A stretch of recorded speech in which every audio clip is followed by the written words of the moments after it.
আসসালামু আলাইকুম সুপ্রিয় দর্শক মণ্ডলী। কুয়েতে কি হচ্ছে? সম্প্রতি কুয়েতের একটি ঘটনা পত্রিকায় এসেছে, মিডিয়াতে এসেছে। প্রায় 1 লক্ষ বিদেশি লোক রাস্তায় বাহিরে, যাদের মধ্যে অনেকেরই পরিবার আছে, পরিবারের স্ত্রী সন্তান নিয়ে রাস্তায় তাদের থাকতে হয়েছে। তাদের যে বাসাগুলোতে তারা ভাড়াতে ছিল সেই বাসা থেকে তাদের সরকার বের করে দিয়েছে। বাইরে 55 ডিগ্রি সেলসিয়াস তাপমাত্রার মধ্যে শিশু সন্তান স্ত্রী নিয়ে রাস্তায় তাদের দিন কাটাতে হচ্ছে। এর মধ্যে প্রায় 50,000 আছে বাংলাদেশি। 1 লক্ষের মধ্যে 50,000 বাংলাদেশি।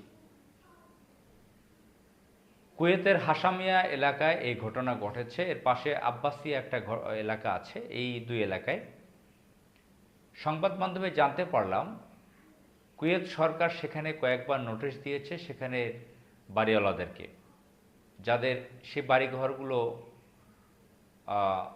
ছেড়ে ছেড়ে দেয়। সেখানে সরকার উন্নয়ন করবে, ডেভেলপমেন্টের কাজ করবে। হাসামিয়া আব্বাসিয়া এলাকাটা কুয়েতের এয়ারপোর্টের থেকে নিকটে। সেখানে কিছু উঁচু ভবন আছে যেগুলো ঝুঁকিপূর্ণ।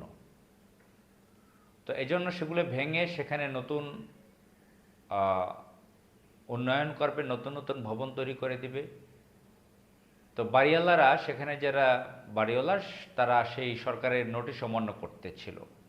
তো বাড়িওয়ালারা কিন্তু সেখানে ভাড়াটিয়াদেরকে জানায়নি যে তাদেরকে এরকম সরকার নোটিশ দিয়েছে। সব তাদেরকে তাদেরকে ভাড়াটিয়াদেরকেও তো নোটিশ দেওয়া দরকার ছিল বাড়িওয়ালার, সেই নোটিশটা তাদেরকে দেয়নি। হঠাৎ করে সরকার বিনা নোটিশে এই ভাড়াটিয়াদেরকে নামিয়ে দিল। এটা তো এমন নয় যে নিজের দেশের ঘটনা, বিদেশের জায়গা। এবং সেখানে বা যারা বাংলাদেশিরা তো সেখানে দরিদ্র হিসেবে পরিচিত, সেখানে কাজ করতে গিয়েছে, সাধারণ শ্রমিক হিসেবে খেটে খাওয়া মানুষ হিসেবে পরিচিত। তারা তৎক্ষণাৎ হঠাৎ করে এই মালপত্র বাসার কোথায় যাবে, কোথায় নিয়ে যাবে? যারা সরকারের কর্মচারী তারা ওই বাসার মালপত্র রাস্তায় নামিয়ে রেখেছে। এরপর জানতে পারলাম কোনো একটা স্কুলে আশ্রয় নিয়েছে, তার সংখ্যা হবে মাত্র 1000 থেকে 1500। একটা শেল্টার, সেখানে শেল্টার হোম করা হয়েছে। ভারতীয় সরি বাংলাদেশের দূতাবাসের মনিরুজ্জামান নামের একজন ব্যক্তি, একজন কূটনীতিক, তিনি ব্যবস্থা নিয়েছেন সেখানে শেল্টার হোমে থাকার জন্য। তবে কুয়েত সরকার সেখানে শীততাপ নিয়ন্ত্রিত ব্যবস্থা করেছে, অর্থাৎ এসির ব্যবস্থা করেছে, এয়ার কন্ডিশনের ব্যবস্থা করেছে, সেখানে খাদ্য পানি সরবরাহ করেছে। তো সেখানে মানবতার জীবনযাপন 55 ডিগ্রি সেলসিয়াস তাপমাত্রা, এর মধ্যেও তাদেরকে বাড়িঘর থেকে হঠাৎ বিনা নোটিশে নামিয়ে দেওয়া হলো। তো চিন্তা করে 50,000ই এর মধ্যে বাংলাদেশি। অত্যন্ত দুঃখজনক ব্যাপার। কুয়েত সরকার এই কাজটা করেছে। আমি মনে করি এটা জঘন্য একটি কাজ, মানবাধিকার লঙ্ঘনের মতো কাজ।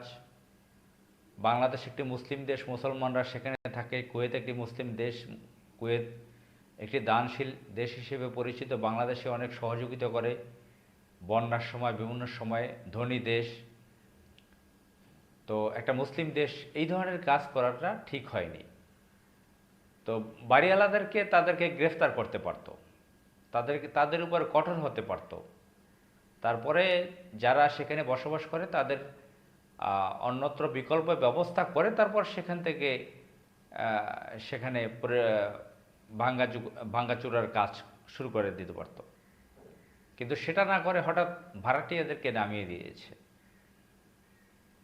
তো যতটুকু জানতে পারলাম সেখানে ভাড়াটিয়ারা তো আর জায়গা দখল করতে চায় না, যে আমরা এই জায়গার মালিক।